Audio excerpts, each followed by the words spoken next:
At sa pagkapit ni Tybalt, kanyang tinawag si Romeo upang mag-usap sa labas. Anong iyong pakay at ikay na parito? Wala akong binabalak ng tumal.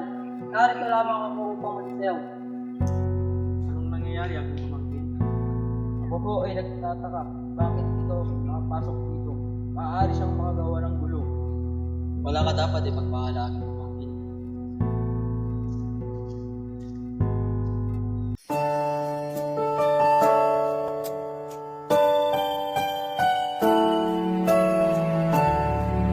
Mahal ko, Juliet. Handa ka na ba sa ating tanong? Oo, Romeo. Ngunit, alam kong mahirap ito. Sigurado ka ba? Oo. Gusto kong makasama ka. Kaysa sa mabuhay nang wala ka.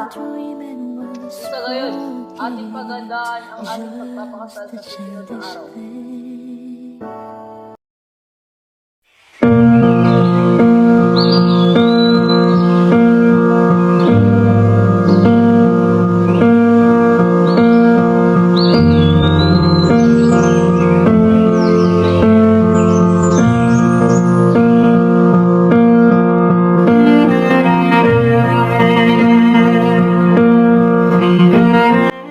Kayo ay pinag-ibig ng Diyos upang may kasal. Ako si Romeo, handang pakasalan si Juliet. Ako si Juliet. Handang pakasalan si Romeo. Pangalan ng Ama, ng Anak, ng Espiritu Santo, kayo ay mag-asawa.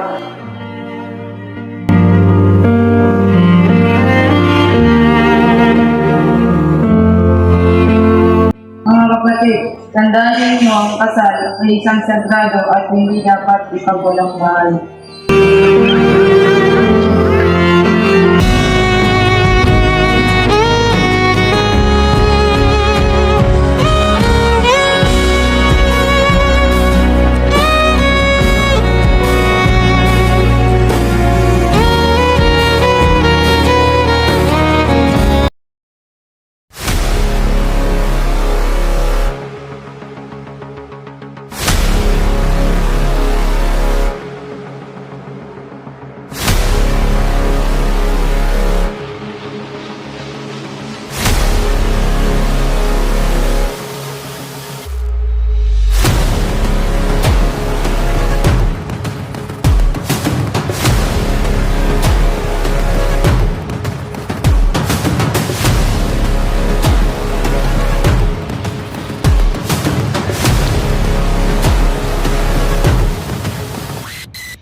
Romeo, ba't mo ginawa iyon? Pinatay mo si Tybalt. Hindi ko sinasadya, Juliet. Paano tayo magtatagumpay? Hindi tayo magkakasama. Makakasama kita, Juliet. Sa pag-uusap ng dalawa, sila ay nagbigayan ng pangako para sa isa't isa.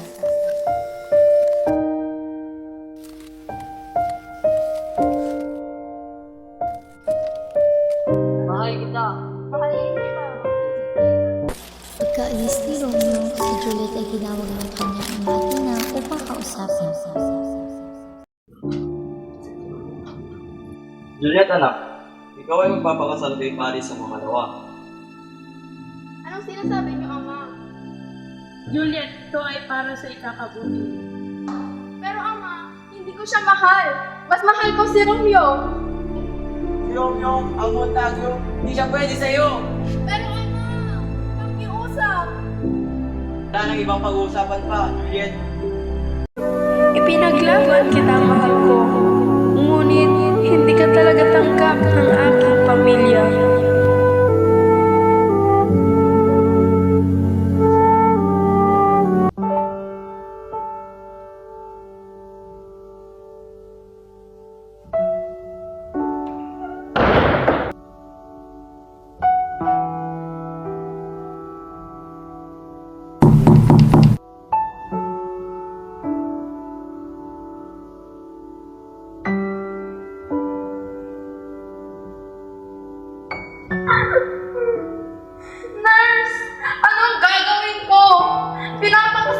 hindi ko gusto. Malungkot man, ngunit kailangan mong sundin ang iyong ama.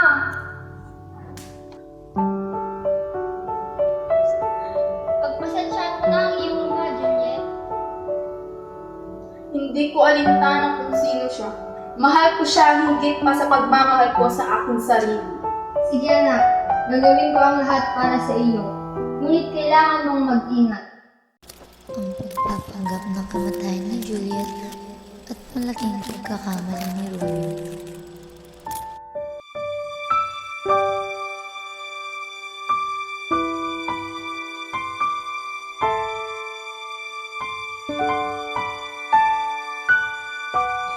Nasaan po si Romeo?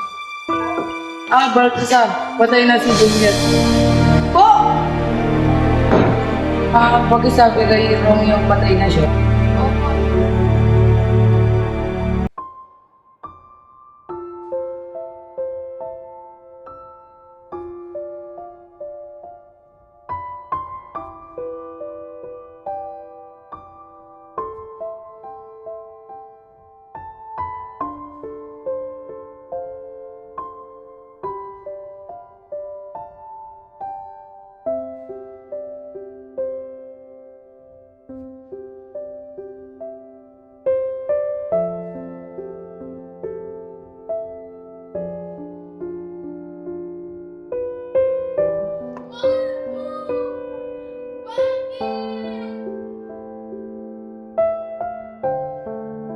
Hindi ko kayang wala ka, mahal.